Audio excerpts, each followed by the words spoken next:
Welcome to the Leadership Bootcamp podcast. This is Jeff Strauss. Today I'm speaking with Natalie Trzcinski. Natalie is the Senior Director of Menu Process, Training and Integration at Jack in the Box. Natalie has a long career in the food service industry, including as the Senior Training and Development Specialist for the popular Soup Plantation and Sweet Tomatoes chain of restaurants, and is a member of various talent development organizations, including CHART, the Council of Hotel and Restaurant Trainers, and the Association of Talent Development. In this episode, we discuss the importance of communication and relationships, how to create and deliver training at scale for 50,000 employees across over 2,000 restaurant locations, being adaptable and having a growth mindset, learnings from COVID, why it's important to design training that infuses a company's values and personality, the importance of creating accessible training, the importance of teamwork, how to turn a bad experience into a good relationship, the Jack in the Box Foundation, and other topics. It was an enlightening and fun conversation, and I really hope you enjoy it. And now I bring you Natalie Trzcinski.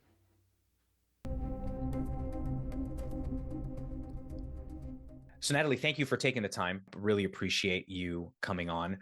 Tell us a little bit about yourself and your work. What interests you about your work? What keeps you motivated about your job? Yeah, well, thank you for having me, first of all. My first podcast, and I'm pretty excited about it. So that keeps me motivated, trying new things, doing new things in the industry. So this is pretty cool. I've been in the restaurant industry since I was 15.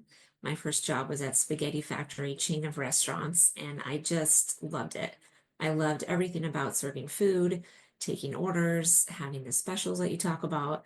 And I just kept working at restaurants all the way through college, and then at a hotel at the Four Seasons, working in various dining outlets, like the bar, room service, which was my favorite. Room service is so fun, and then casual and fine dining. And then really transitioned to the corporate side of restaurants when I was taking night classes.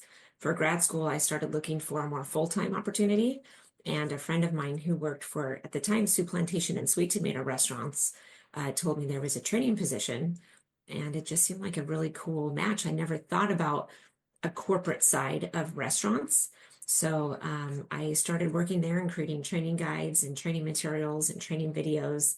And it was kind of too good to be true, just really fun to not only be in the restaurants a ton still, to see all the products come to life and be there, but also get to work in an environment where I got to really create and make a difference.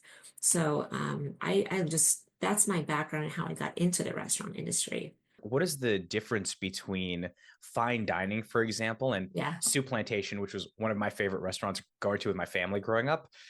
What is the difference in the sort of culture of the restaurant, of the pace of the restaurant? Like, what are the major differences between them? Yeah. So I would say for fine dining, it's really all about table service, and it's really all about greeting, your table, knowing your specials, knowing how to suggest, knowing how to explain the food in a lot of detail, all the ingredients, and you're learning a lot about food, and you're learning a lot about recommendations on the menu and the wine lists and all that. And so there's a lot more food focused training, and then just when to kind of let them breathe and eat and when to check in. So it's really about guest service, which obviously every restaurant is. But when it comes to fast food too, and fast casual, you're also focusing on how to have really quick speed. And so that's just a whole different element, because with room service actually, which was really interesting, is you have to get it right the first time. Because if you don't, then they're going to put the order on their bike, because at my property, they biked all the orders way out. And so the people on the bikes would get so frustrated if you forgot the ketchup, and they had to bike back and then go back. And that's, 20 minutes a person's waiting for their ketchup. So we had very specific checks and balances that you had to do to get that order super accurate. So I learned the importance of accuracy firsthand, because you don't want to be on the recipient end of a mad server that's like, come on, you forgot the salt and pepper. So you learn real quick to be very accurate, and you just kind of have to really understand that there's not a second chance. If they drive off without that product, there's no going back. Versus, fine dining, you could say, oh, I forgot your sauce, be right back. So really that accuracy has to be a totally different way of changing the way that you train. That's really interesting. So, on the note of training, how is designing training for Jack in the Box restaurants uniquely challenging? How does it differ Yeah. from other types of training? Well, I think the product lineup changes way more frequently with many new products every month that are launching. So you really have to teach in easy, tangible ways that reach 50,000 employees quickly every other month. So I think it's definitely different than other establishments that don't change products as regularly. That really is a model of a lot of QSR restaurants, quick service restaurants, is product changing very often. And so you have to get the teams excited about the changes or the new products that are always around the corner and really tell the story about why are we doing this? What's cool about this new lineup? When we have celebrity partnerships, which usually happen once or so a year, that's always really fun and easy tie-ins with our training. But we have to get a little bit more creative when we do other launches. So, for instance, in the past, we've created animated characters when we've announced the arrival of a new product, or we've done live on the scene kind of interviews with employees and sort of let them kind of keep them guessing on what's new, what's going to be the theme and the fun thing with the video this year or this window. So that's kind of one way that we keep the excitement going and also don't feel like it gets super monotonous. Um, when you're changing products all the time, you want them to kind of go, oh, it's coming up and be excited about it. Absolutely. What kind of strategies do you use to create instructional design to scale to support 50,000 employees across who knows how many restaurants do you know? Yes, we have about 2,200. 2,200 restaurants. So how do you Yeah. scale instructional design to support that need? Yeah. Well, there's a lot of different training modalities that we use to reach that, really diverse group of employees, to really help everybody have a different way that, everyone learns a little differently. Some are more visual, some want to see printed job aids. So we reach them in different ways. We have, obviously, there's always going to be a shoulder to shoulder in-person component where their manager will learn their products and then teach them. And we always want them to taste and make every product before we launch something. And that's obviously very important in the restaurant industry. So you can describe it and say what you like about it if someone asks you. So it's way more genuine if you've actually tried and made the product. Also, we have printed job aids. That's just a big part of our business is job aids that go out that get posted around the back of house for team members to look at. And then we do a lot of online virtual short courses or e-learning modules. Micro learning is something that we've really embraced the last few years, which is these quick digestible bites of information that are in the form of short videos or lessons that make it really easy to digest and adaptable for really busy schedules. Our managers, their schedules are really busy all day long. They don't have time to sit in the back at a computer, and we don't want them to be in the back at a computer. We want them to be in front talking to guests and being out there helping their team during the busy periods. So to give them something that only takes 5 or 10 minutes and teach maybe leadership components and chunks of time is really important. And then we say the big kind of webinars for just the big kickoff of more strategic level conversations a few times a year. So we try to reserve a big webinar for really crucial content and do more of these kind of micro learning, bite-sized learning throughout the year. That's very interesting. Do you do the bite-sized learning things? Are those things that are produced in-house? You identify Yeah. a need and then say, okay, this is a gap we have to fill. Let's make some micro learning about that. Yeah, we definitely we have kind of a every year, we strategize on what is the main strategy this year that we need to focus on and how are we going to deliver it? Are we going to do a big conference? Are we going to do an online virtual conference? Are we going to split it up a few times a year and have little focus points? So we always look at what is our main strategy and what do we need to focus on based on what we're hearing from our guests, based on what we're seeing in our metrics. And so the idea is that we then decide what's the best way to get this to people. What's their appetite for travel or for, however we need to digest it. And always, I think, based on the role is really important. You cannot just launch something for, you can't put everything out there and expect for team members at work, the fryer and the grill, to you don't want them to see anything they don't have to see. So really making sure that you're focused on whose role am I tailoring the information to helps a lot because it's just they get overwhelmed with the number of emails and information if you're not tailoring it by level. Yeah, that's very interesting. When it comes to tailoring by level and considering a person's promotions Yeah. to like through the restaurant, how do you tailor learning for that? Because for example, if you're keeping things like the learning segmented by role, Yep. person on this station, are they learning if they want to advance to, for example, a leadership role within the restaurant? Right. How are they learning those skills that transfer to that role if the Yep. education is segmented up until that point?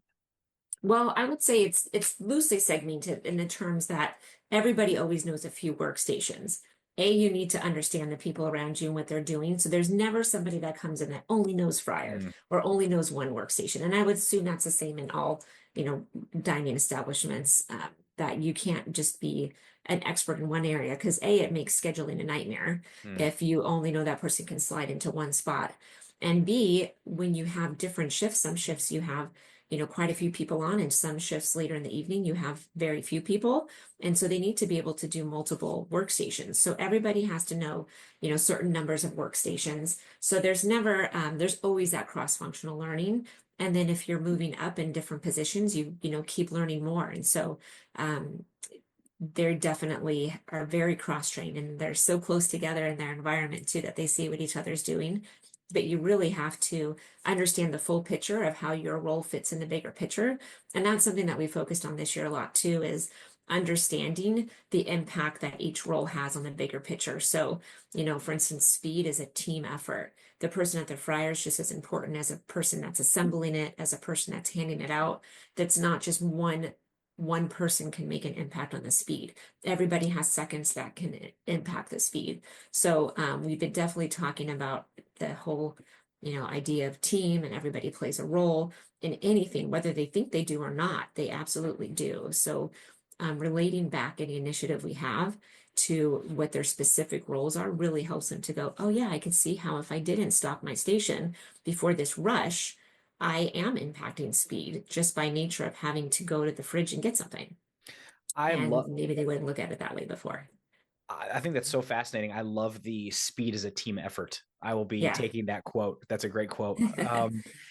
Just on this topic, one more sort of sharpening up a point that I'm curious about is we've been talking about how we were talking about learning for a particular role, and how sometimes there is like that sort of, that sort of cross learning because not everybody has to be focused on one thing.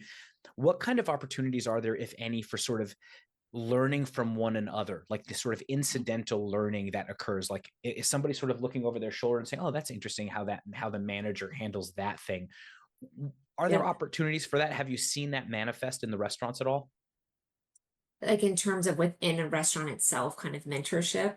Mentorship, not Yeah. necessarily in a restaurant, but in general, it sounds like there are opportunities for that sort of mentorship in as an additional like training modality. Is that the Right. case?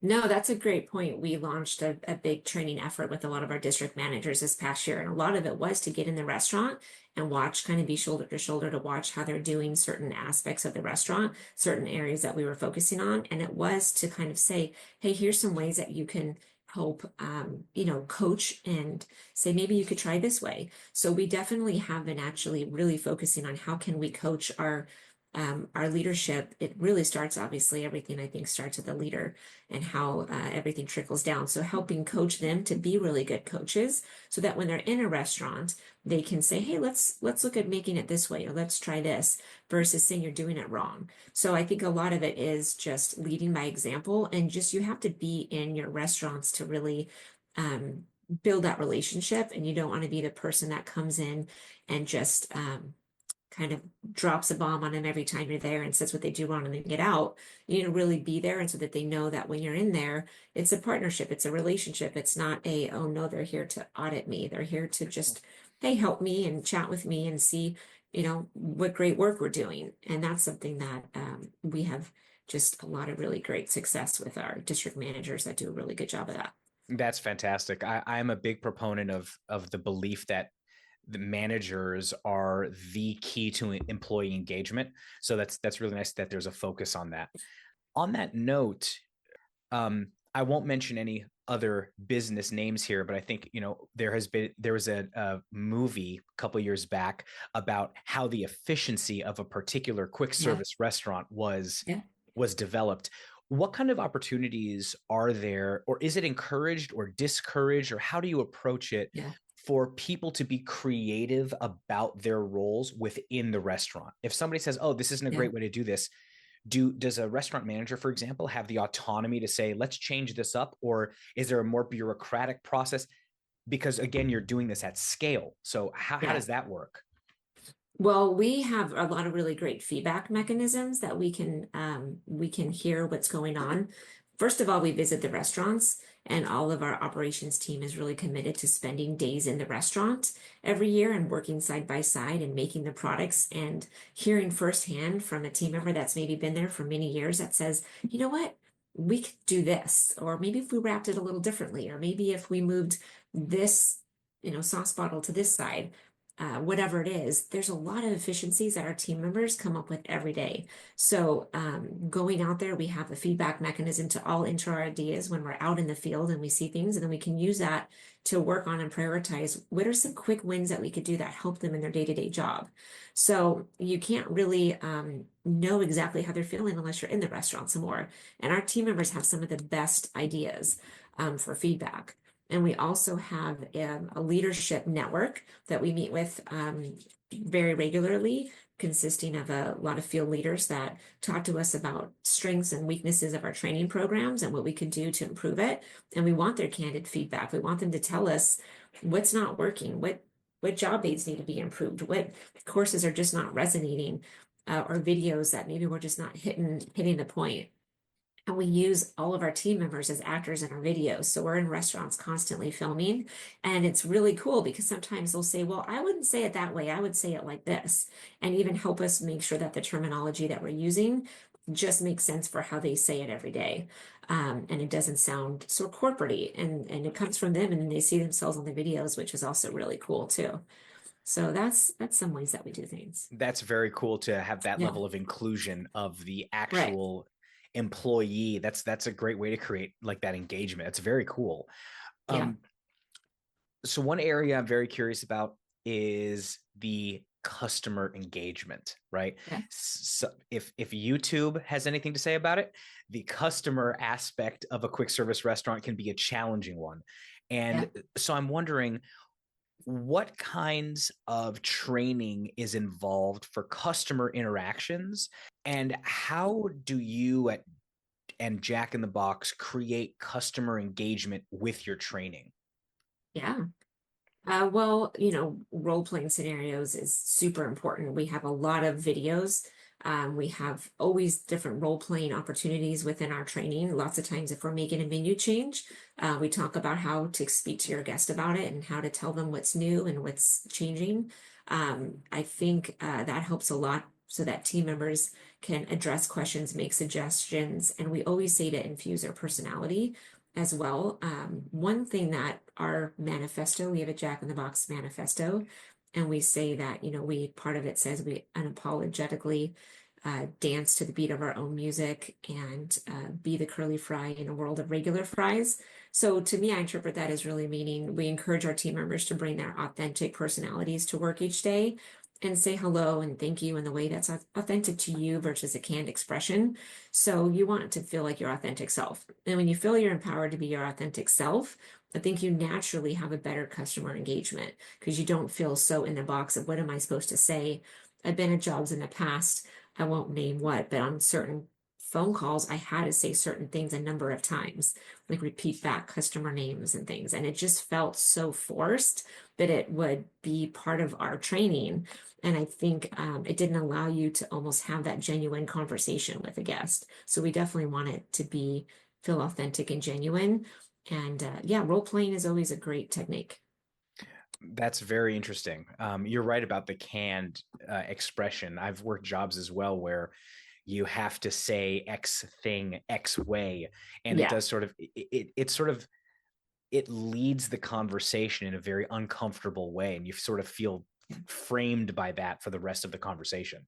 What are some of the critical problems that professionals in your role and your field are experiencing today? Are there sort of broader things that you're looking at as a profession that you want to tackle, or challenges that are coming up in the field? Well, I think I just went to a development and learning conference called DevLearn in Las Vegas, and there's an overload of information on how you use virtual reality or AI tools.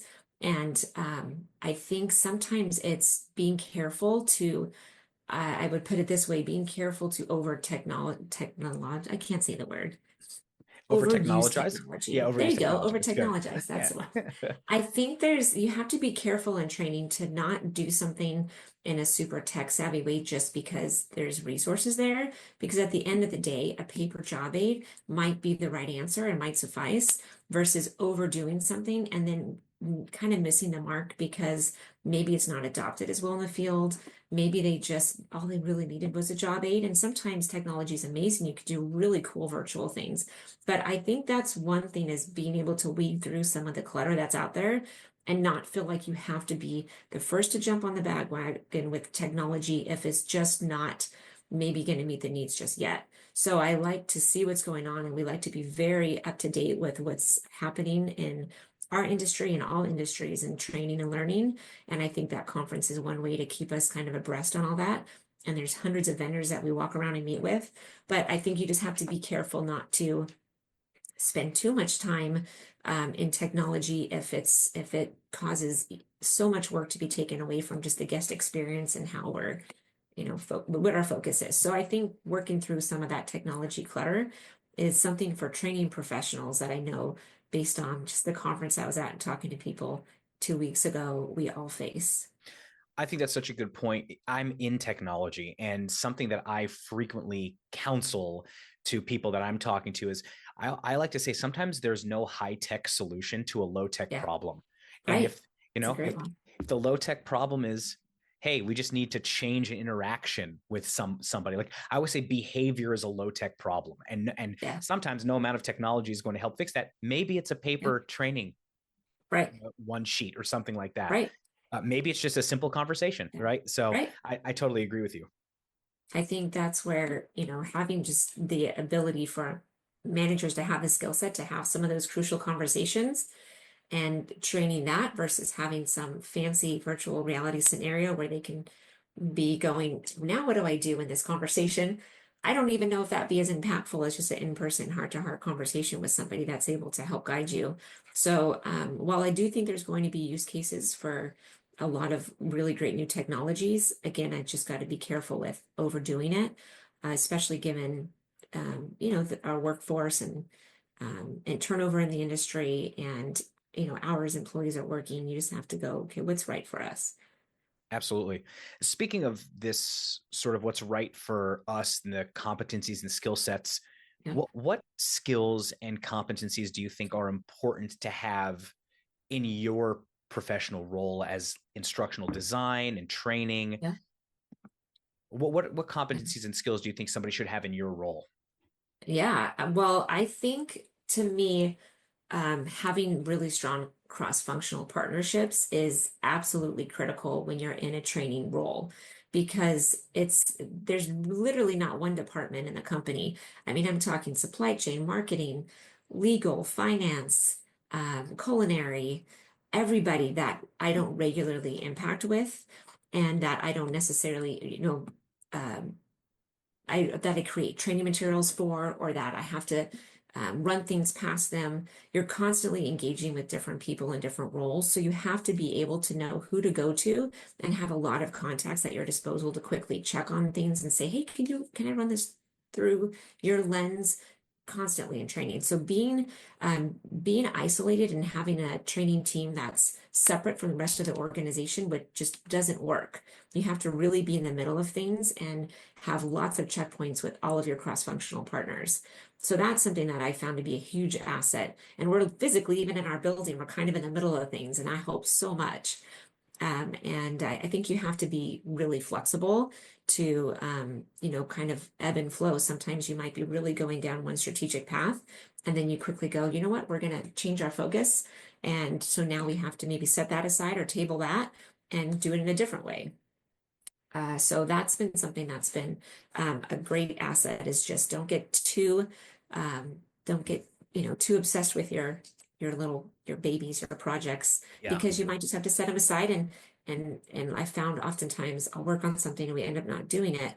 But when any role in my past 20 years, but then the fact that I worked on that, I might go a few months later, oh, I have something that I did like that. And you're still learning and you're still growing, but things change a lot in the QSR industry and in the food industry. So you do have to sometimes pivot and set things aside. I think that's a great example of having that sort of growth mindset that people talk about, being able Yeah, to adapt. The situational yeah, adaptability is hugely important. huge. The ability to pivot. Absolutely. Speaking of the ability to pivot, what was it like during the pandemic? What Yeah. challenges did the pandemic introduce to your business and your field? I mean, I don't think I've ever put in more hours than those first few months of the pandemic. Wow. We had to immediately understand how we incorporate things like sneeze guards at the counter and masks and where to get masks and showing people how to make masks if they didn't have a mask. And we definitely found that we had a lot more pickup orders and less people at the counter. And we had our whole model changed. I mean, the industry actually was very successful through COVID in the QSR industry because we had a lot of the frontline workers that would be going through drive-throughs. So we were busier than ever, but we definitely had to quickly adopt and go just stay up to speed on what are the standards in terms of stickers on the floor and spacing. Because remember those stickers on the floor of stand Six behind feet people in apart. line and 6 feet Yeah. apart. I mean, we were just constantly digesting all those rules and quickly putting together playbooks. And we actually launched our learning transformation system, similar to learning management system, truly like within weeks of COVID hitting. Wow. We were about to launch it and we said, do we pull back? Do we wait? Or is this the time that we actually embrace it even more than ever? And one of the first courses we launched was our COVID training course.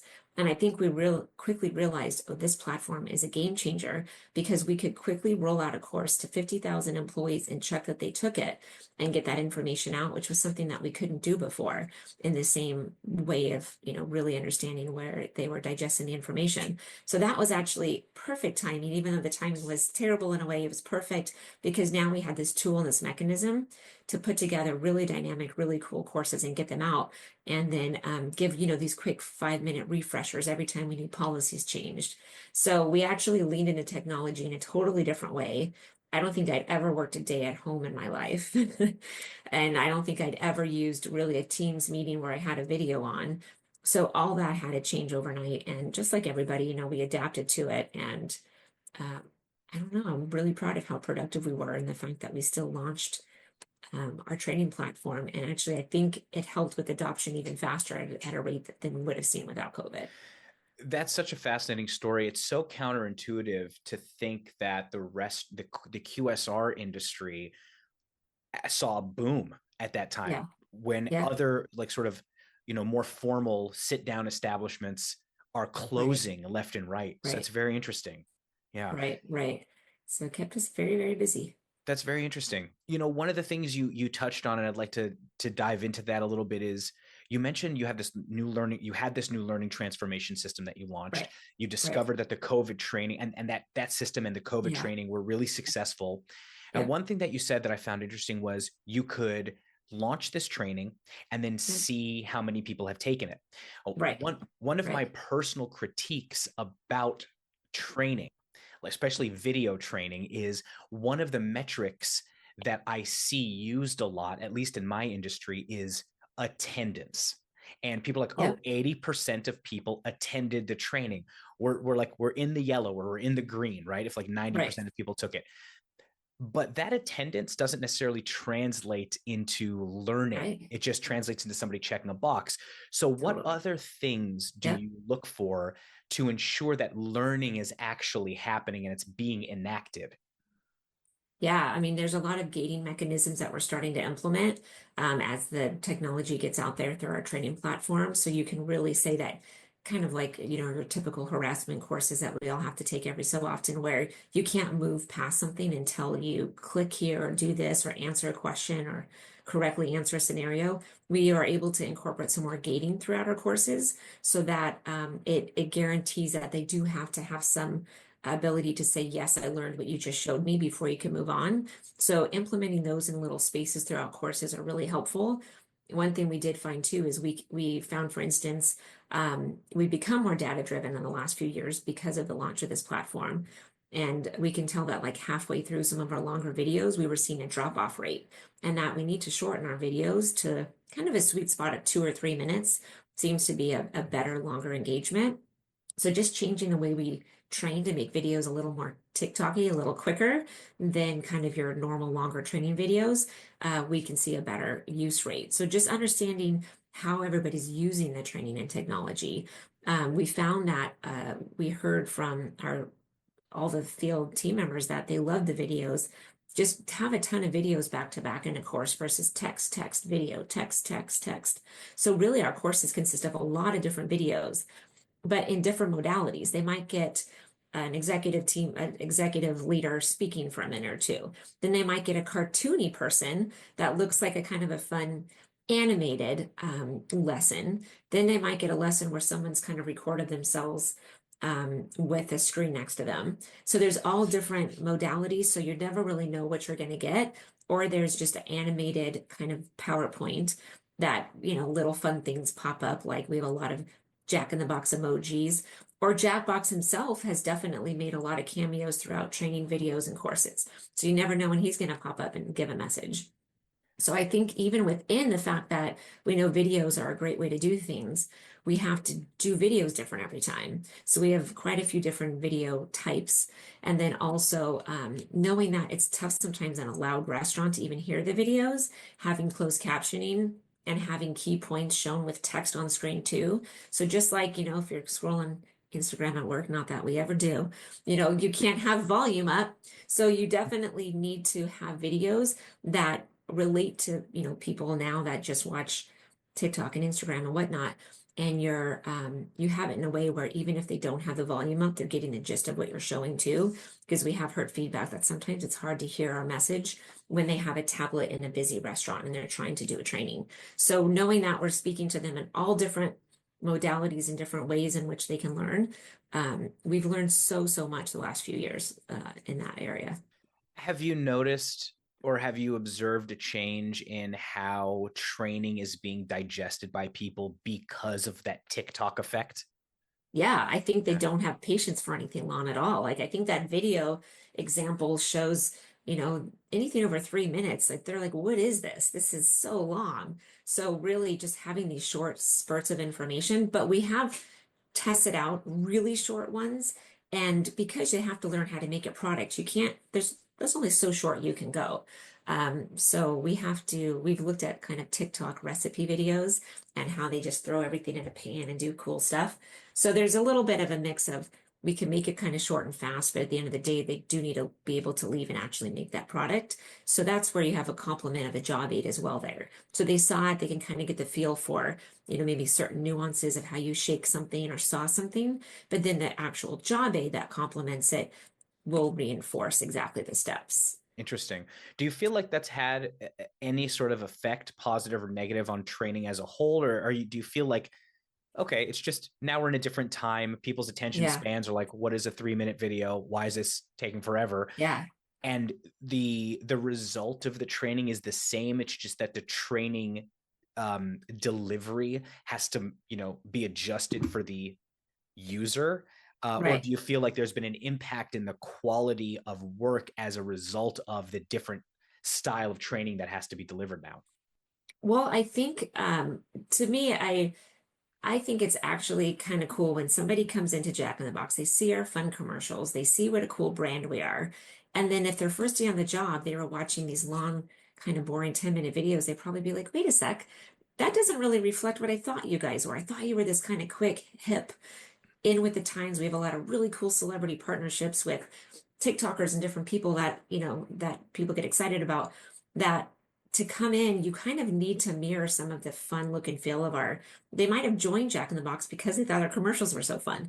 That's a very real thing that I think people sometimes choose our brand because they expect that we're really fun. So I think to have these sort of short videos that are really infuse our personality and that have Jack Box make cameo appearances, that use little GIFs that do funny things throughout the videos, I think that they go, oh, this is a cool brand that is aware of who its employee base is and that understands kind of technology. And I kind of trust that they might take me on a cool journey of what they're going to share and what products we have.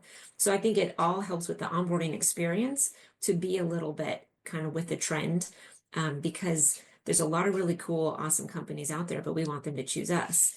And so we have to understand, you know, generational users and who's coming into the restaurant and how they're using technology. So that's been pretty cool for us. That's very It's actually interesting. really fun to create those kind of training. I think even more than the old PowerPoint type versions. Is it it's just a different type of challenge, a more creative Right. challenge? Yep. Yeah. Yep. It is. And that's where we have a lot of really great leaders that we can quickly run by a course and say, okay, send it off to, you know, a handful of people and say, what do you think? Were they like this version or this version? And would they resonate with this or that? And it's awesome to have really great feedback mechanisms from a variety of different field leaders that can tell us exactly what their teams are going to think about it. Yeah, that's very cool. How do you see your field changing in the next couple? I know it's I'm asking you to put a crystal ball in front of you now, but if you had ideas for how your field would change, in particular Yeah. your role would change in the next couple of years, Yeah. um, does the past or do the trends give you any indication of how things might change or how you would want things to change in I terms mean, of I would training? love to be more paperless, as with a lot of companies trying to be more paperless, to not have to worry about sending and shipping tons of job aids and be more flexible. If we wanted to launch a promotion in the next few days, there's quite a few lead, you know, weeks of lead and build up to it. So to have more of a digital restaurant in terms of even all the digital assets, you know, so, you know, I don't know what the future holds, but I know that looking towards using technology to be more digital is definitely something that would be very cool. It's just a matter of how much do we lean into that versus knowing that, you know, again, are we over tech? You can say it over. Over technologizing? Thank you. Thank you. Yeah, you're welcome. Over technologizing training or not. That's a very interesting balance to strike, right? Because, like you said, Yeah. like we talked about before, sometimes there's no high tech problem, but it Right. sounds like, yeah, that could be a game changer and a nicely reduced carbon footprint. So Yeah, that that's is nice. true. That is Yeah. very true. So whenever I go to Yeah. like a venue and I see like at the airport, if one of the digital signs is like showing the you must reboot your computer, right? I always like look out for those types of things. Are you able to go into a quick service restaurant and just enjoy the experience, or are you in a constant like, ooh, I bet they could benefit from this type of training mode, or do you balance between the two? How do you just go in and enjoy an experience?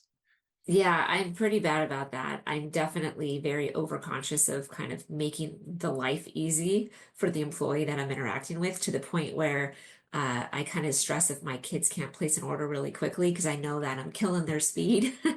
Or even in fine dining and other restaurants, I've worked in every kind.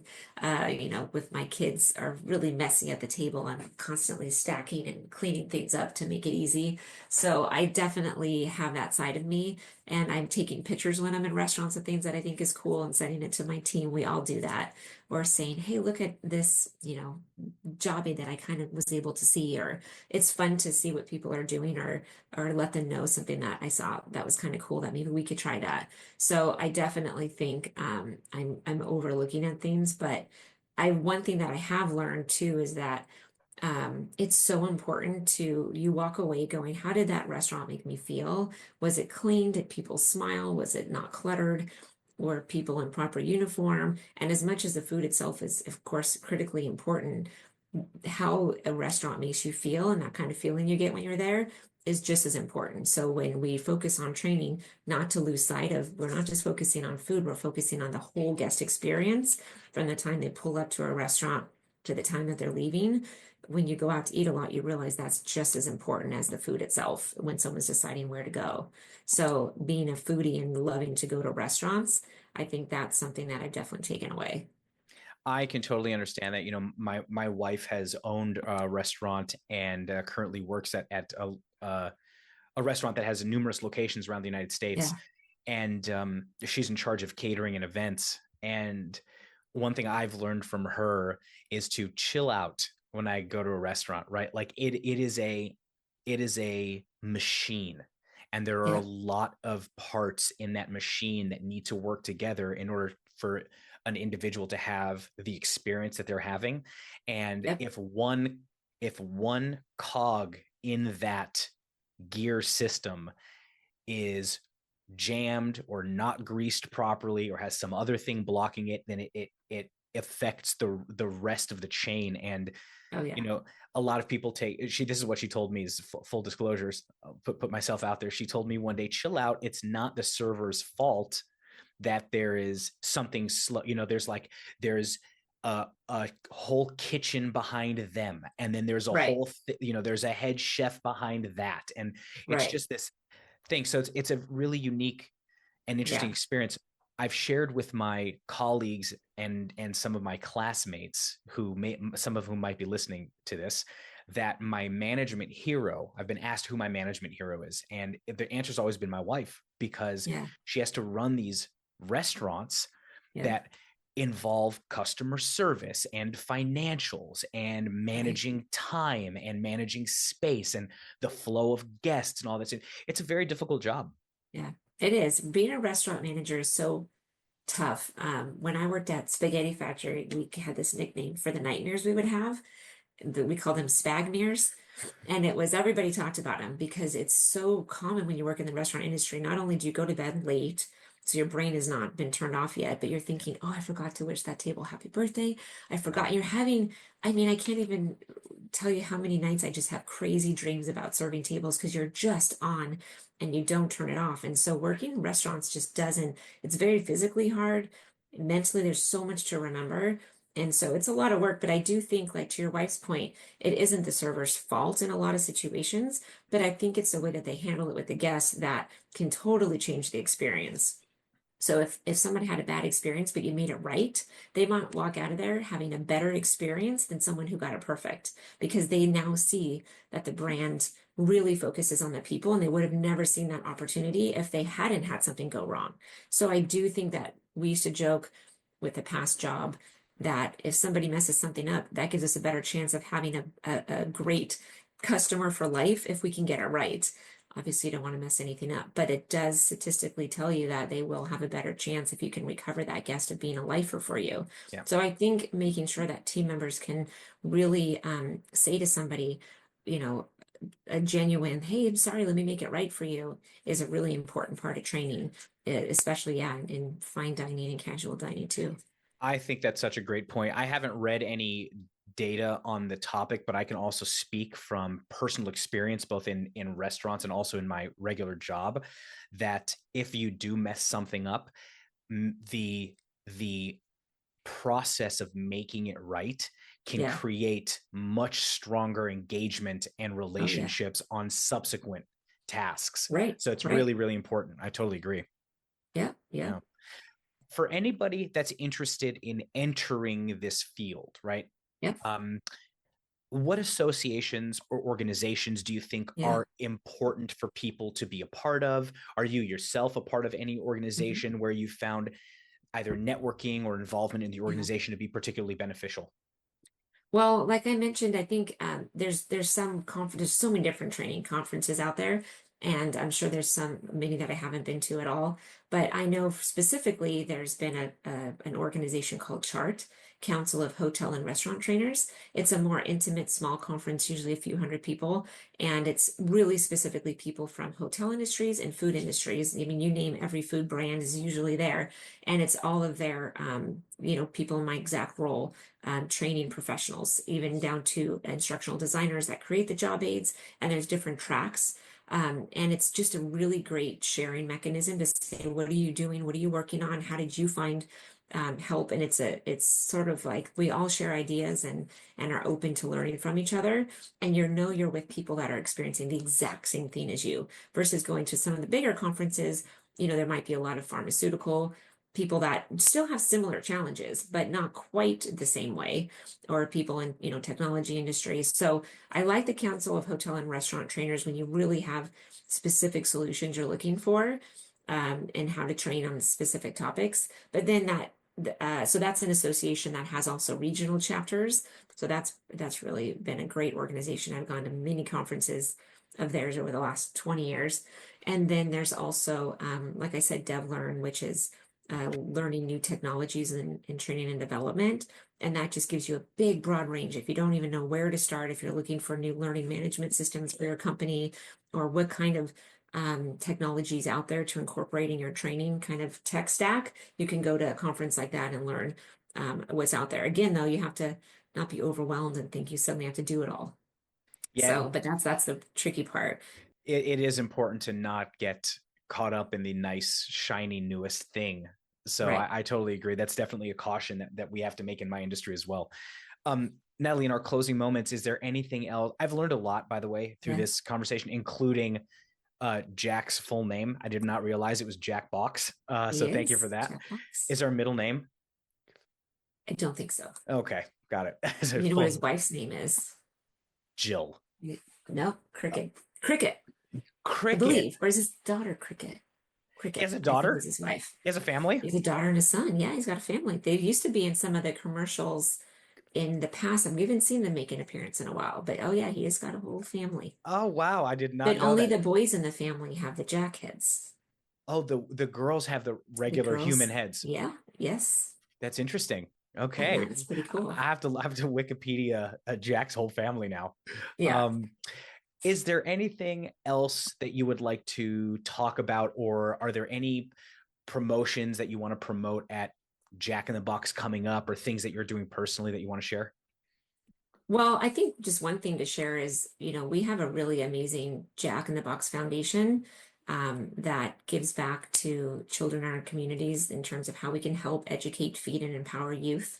And it's a big part of our foundation. And so, one thing that I've been working on is helping assess some of the grants that have come our way, and seeing how we can help give to deserving organizations.